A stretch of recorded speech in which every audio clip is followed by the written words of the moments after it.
This is what this gentleman had to say when he was asked a question about the 7% rate increase seems a little high to them. Yeah. He said, look, we need to make money in auto insurance, and we're going to do just that.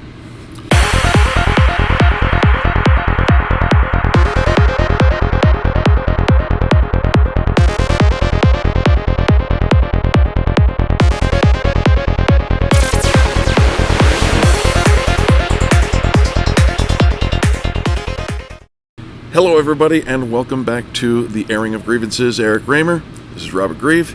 And Rob, happy Saturday to you. Happy Saturday to you, and to you. Now, Rob, thanks for tuning in. There's some cool things going on. You just got back from the SEMA show out there, and SCRS. What a great organization! They put on a great tract of educational workshops and things like that. They sure did. Outstanding. But the news in the world of the automotive industry never stops. And you're going to bring us a little bit of a news article and our thoughts about it. A few, there's some different things that have happened in the news that are appropriate for this type of a conversation. Yeah. I want to start by saying that Rivian did their IPO this week. Yes. And they were slated to come out at $78 a share. Right. The first trade was $106 a share.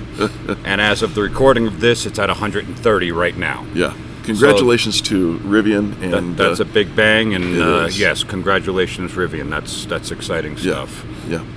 We're all happy for you. So let's go to this one. Yep. And in repair-driven news, and this is written by Dave LaChance, we'll talk about Allstate real quick. Allstate, the insurance company. Allstate, the insurance company. Yeah. And they had an earnings call, and I'm guessing it was, November 8th, so that would have been... a couple of weeks ago. A week ago. Yeah, during SEMA. Yeah. Yeah. And there were some interesting things that came out of this that I just wanted to bring to everybody's attention. Allstate has raised its rates an average of 6.7% in 20 states over the last 2 quarters. Mm-hmm. And they're kind of blaming not frequency of accidents, Right. but severity of accidents, which means how much they're costing. Yes. Right. To repair the vehicles. Could cost for everybody. Sure. They're going up. Yep. And unlike some industries, you can't always just charge more. But in some industries, you can. Okay. So they make the comment here, while frequency has not returned to 2019 levels. Okay, which means there's not as many accidents that there were in 2019. Right. The increase in severity has more than made up for that. Well, we've talked about this in a couple of our other videos where people are driving faster, therefore the accidents are harder and tend to cost more. And you got supply chain issues as well that goes into that. So, you're looking at about a 7% increase, which... in the last 2 quarters. Yeah, in the last 2 quarters. So we're talking quarters. in 6 months. If you want to extrapolate that, we're knocking on the door of 14% a year. Yeah. And so the gentleman that was running the call, this is the thing that really stuck out and why I wanted to bring it to everybody's attention. Yeah. Because, we talk about insurance companies, and we need insurance companies. It's a product we all need. We need to insure ourselves. Sure. We need to choose the right insurance company with the right motives. This is what this gentleman had to say when he was asked a question about the 7% rate increase seems a little high to them. Yeah. He said, look, we need to make money in auto insurance, and we're going to do just that. Now, this is the CEO of Allstate who made this comment. Yeah. And he started off with look, as if he's talking down to us. Look. This is the way it is. We need to make some money, and we're going to keep doing it. How much money did Allstate make? Well, I looked it up. Okay, because I don't know right off the top of my head. All the insurers did pretty well last year because nobody was driving. Exactly. In 2020, during the pandemic. Nobody was driving. Allstate cleared, get this, $44.8 billion in profit. That's not out of the operating costs. That's amazing. Look, we need to make some money.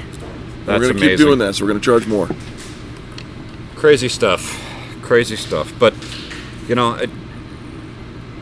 this is not news that you would normally see on TV or Channel 9 or whatever, and, Sure. and I come across it, and, you know, for me, it's a business, and businesses need to make money to stay in business. That's no reasonable. question about that. Yep. But I look at the personality of the business, and when I hear important people within a company making comments like that, that stands out to me, and I just wanted to share it. It's a fairly condescending point of view. Look. From you know, when you say that, I pay attention, but I know who's doing the talking. Yeah, we have to make money. Yeah. So I guess forget about the money we already made. Just Right. We need to make money, you know, going forward. Then here's another interesting thing, and we're going to have kind of a short video today, just because there's so much to do, and I'm trying to catch up from being at SEMA. And Yes. but this one also caught my eye, and this is another repair-driven news article, and again written by Dave Chance. Yep. CCC Intelligent Solutions has launched a photo-based estimating service that uses artificial intelligence and insurer-driven rules to generate what it calls detailed and actionable line-level repair estimates in a matter of seconds. So that when you go and take that picture with your cell phone, Yeah. which I never recommend doing, I recommend taking it to a shop of your choice, let them take the pictures and tell you if it's actually safe to drive or not. Right. Because rarely, I've never heard an instance where somebody said, you know what, that car's not safe to drive, get it towed someplace. Pictures are two-dimensional, and they don't tell the whole story. When you've got eyes on the ground, you can actually see the other nuances to the damage. Yeah. You'll have some more information. And we've talked about AI before. Yes. And I think maybe you throw a link up there I'd be if happy you don't to. mind. So a couple of interesting things here. The product provides an end-to-end digital process and requires no person-to-person interaction. So you're going to take your little pictures with your cell phone app and send it up there. It's going to go through a computer, and maybe or maybe not, somebody's involved in it, and it may just spit a check out for whatever the Right. computer decides. I think is, for efficiency's sake, someone would not be involved, right? Just let the that- computer that's do it the point of it. and fire it off, right? That's the point of it. Hey, listen, this is an aside, but I got to tell you the story. This morning, as we're filming this, I actually went to my very first McDonald's that had absolutely nobody serving you. I know it. How does that work? It sounds crazy. You walk in, there's 4 terminals, 4 kiosks. You work your way through the kiosk. We couldn't figure out how to pay. Now, I'm 54. Maybe I'm getting old, but I couldn't figure out how to pay. Finally, I had to push the help button, and I waited for 10 minutes, and nobody helped. We finally figured it out, and the people are behind the scenes, but They're still making all the stuff. artificial intelligence is not necessarily your friend. No. It was a horrible experience. Yeah, I can only imagine. And so another interesting piece here is that a car bumper that needed 13 parts in 1996 now needs 25 parts. They count the parts. They count everything Yeah. when you're in the insurance world. And because who would know that? I mean, 13 parts in 96 compared to 25 today, on average. The people who pay for the parts. Yeah. It's, cars are getting more and more advanced Absolutely. and more expensive to fix. Yep. Interestingly enough, what's getting paid to fix them is not advancing as fast as the cars themselves. So, That's very diplomatically said. and they even say, as a result, the insurance claim and repair process has grown to be more intricate. So they know that it's getting harder. Yeah. not only to handle the claim side of it, but to repair the vehicle side of Sure. it. And even today, getting the parts for it is even more of a problem. But here's the other thing I wanted to call out. So the editor of Repair Driven News asked a question. Yep. And the question was, would this product draw upon OEM-approved repair procedures?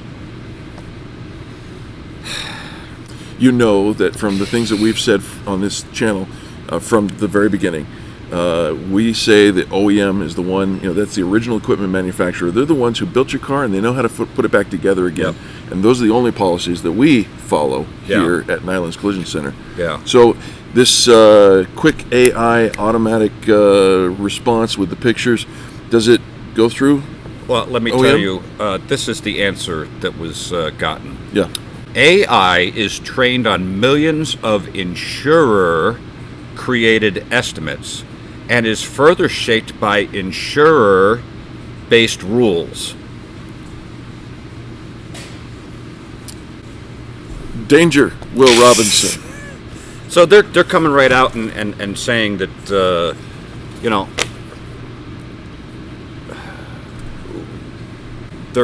and maybe it's just today, because there's the ML part of this too, the machine learning. Yeah. Machine learning is going to have to learn, but it's only going to learn what people are going to allow it to learn. Sure. And I'll give you a quick example. For the last, call it 5-6 years, the average repair across the United States, collision repair, has been between $2,800 to $3,100 on average. Okay. There are some windshields that get replaced that cost more than that, just a windshield. Wow. So, there's some sort of mechanism pushing down on these, how the cars are appraised and what the insurance companies want to pay. There's no doubt that a properly repaired vehicle, that average should probably be double that. Yeah. But if the AI was so smart and had the OEM procedures and had all that stuff, and it was going to spit out a $6,000 estimate when they're used to paying $3,000, Yeah. Well, the chances of that probably not so good. yeah. If it's insurance based and insurance driven, chances are they're going to try to match or lower the number. Well, as much as possible. it's the we don't pay for that. Now they don't have to tell you we don't pay for that. They just program it into the computer. Blame it on the software. And the software says we don't pay for that, and they don't include it in the estimates. It's so, probably harder to fight with a software than it is with an insurance adjuster. Yeah, and I don't pretend to know what goes on in the background, but I can just imagine that maybe bonuses and promotions and stuff like that might be tied to not manipulating what the computer spit out. In other I don't words, know. I don't know. It's just a random. Let sleeping dogs lie. Random thought of mine. Sorry. And that's all it is right now. I mean, it's our opinion. Yeah. This channel, everything that we talk about, is our opinion and our response to what is out there in the national news. You can look it up. I'll put links to the repair-driven news articles that we've cited here in this video. And like anything, we always ask you, if you would please give us the thumbs up if you like the content. That helps YouTube send it out to more people. And if you haven't subscribed to our channel yet, what are you waiting for? It's free, Please. And we would love to have you.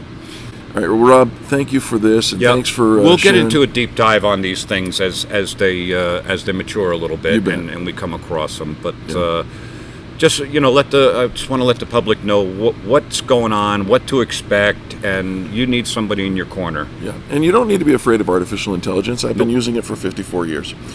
Rob, thank you, my friend. Cheers. Happy Saturday to you. Thanks for tuning in. I really appreciate you.